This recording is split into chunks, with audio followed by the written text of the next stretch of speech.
Well, hello again, Hot Wheels fans. We have a 1998 first editions of the Ford GT90 concept vehicle. This is an awesome concept car. I remember it quite a bit in the magazine articles. So this was developed in 6 months, and it was designed by a gentleman, James Hope, and it was one of the first Fords to have the New Edge design language, and it's definitely a very edgy, if not stealth fighter-esque type of vehicle. Before I forget though, I want to do a measurement of this guy. So over here we have 2946 millimeters, and that is the wheelbase that I found online. Hopefully it's correct. Zero that out for sure. Okay, well, I think these axles are supposed to be sitting right within these little humps. Yeah, so I'm going to measure the humps and not the axles, because this one was actually forward. See, I don't know if you can tell, but that axle's not lined up properly. So middle here to middle here, I would say that's about it. 45.3, somewhere in that ballpark. Let's see what's going on here. 45.3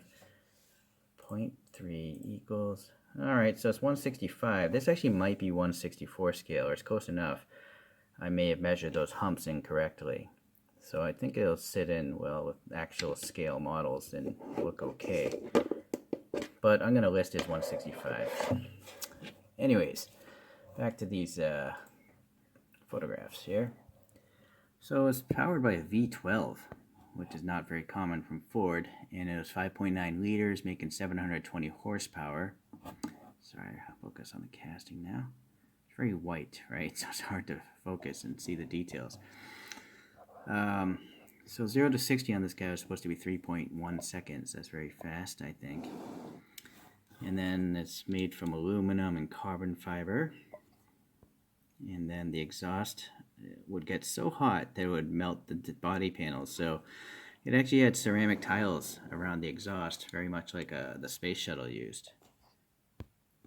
Okay. This rear wing also pops up. You saw it in the side photograph, but yeah, I think it would have been cool if they made this for real. I think people would have bought it, even if it is brand new styling language. It's cool. I think it actually looks cool now, and it's been over 20 years.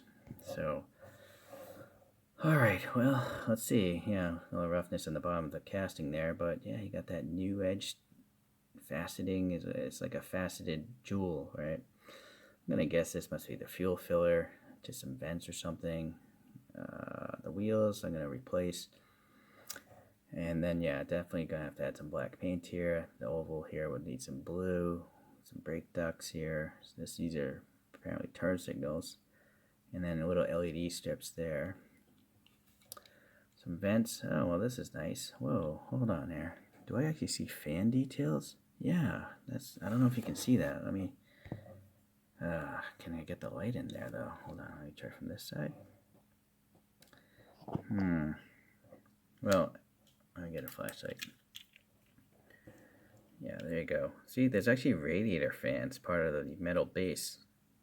So you can see them. So that's a really cool detail that Hot Wheels was able to put in there. And then this whole plastic canopy, you can see this blue interior, which actually matches the vehicle. Pretty good detail for Hot Wheels, actually. Look at this engine back here. It's pretty well detailed. Hopefully you can see it without the glare right there. I like it. Okay, oh, there's a Ford print, just not well done. Yeah, it's better on this side for sure. I missed it last time. Oh boy, but there's not enough white paint. See, it's splotchy here. There isn't enough white paint covering this casting up, so that's too bad. Okay, the taillights are nicely defined so those should be easy to paint. And then there's the exhaust and some venting or something, grills, part of the metal base. This should be black here, and these are backup lights, I'm guessing. They just look like they're clear on the real concept. So a metal base, and then it's nice that Hot Wheels always usually almost always tells you what the car is, and then also how old it might be in that ballpark. A lot of molded details here for this engine, the 12-cylinder. There's a lot of squiggly exhaust head pipes there. Alright, well, as always, Hot Wheels is going to roll well, and this one being totally metal, it's going to have some mass going down a track. Alright, well, let's see what I can come up with here. Boy, this lighting is just horrible, right? I miss my photo booth. Okay, so they're the wheels here. They're really difficult to paint. And in fact, I think I pushed that wheel in too early because I think my fingers scraped off some of the silver paint there. The tire is a separate piece. And then this is all one piece, the wheel. So I had to paint it silver, and then I painted this blue after the fact. So it's quite difficult. There's no brakes or anything back there. I reused the stock axles. I added some paint here in the front. In fact, I didn't go and add the blue there, but you'll see if I scrape this. Yeah, you see not the paint here. Not much wants to stick to it. So yeah, unless you clear coat a Hot Wheels, most paint will just fall off if you touch it. So I don't fondle these really. Alright, so a little extra paint in those vents and stuff, and then some red on the taillights, and I add some dark colors here in the back as well. Okay, so that's it. Let's take a look at a couple other GTs from Ford. So the first one would be the logical one, the Ford GT40, and this is by Kyosho. This is, I think, is the second place winner. No, third place at the 1966 Le Mans race. Le Mans, as I like to say as an American. Then we have Mini GT with the modern version, and this is, I guess, the second. 2016 maybe is when this car came out in the real world. I added some brakes into the wheels here myself, 3D printed brakes. So actually, these three don't look too out of place. Well, that's very wide though. This is a Hot Wheels of a Ford GR1, I think it was called.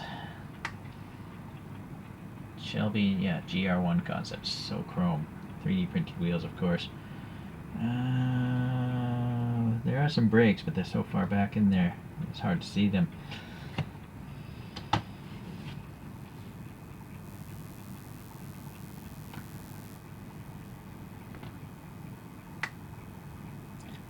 It's quite interesting, you know, since we don't know if these are scale, but I assume the Kyosho is to scale and Mini GT as well.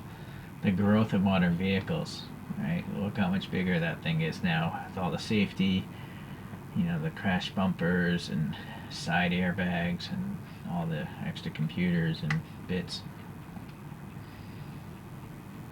Alright. This Hot Wheels is nice enough, or I like this car in real life enough that I'm going to put it on the show stand today. Although my show stand coaster's too heavy for the solar thing to handle.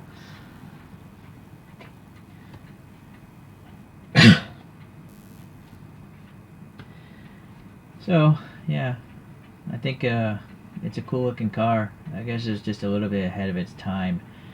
I think nowadays with the super rich, the car companies can take chances and sell ridiculously expensive cars, and there will be people to buy them. But I guess back when this was done, Ford, you know, they made the right decision by not making it. So, but if they remade it now, I still think it's actually a very good looking car. I don't think it's really aged. It looks very modern still. It looks like a stealth fighter, kind of, sort of. I think people would buy it today. Alright, well anyways, I guess I'll see you guys in the next 3D printed wheel project, and thanks for checking this out. Bye.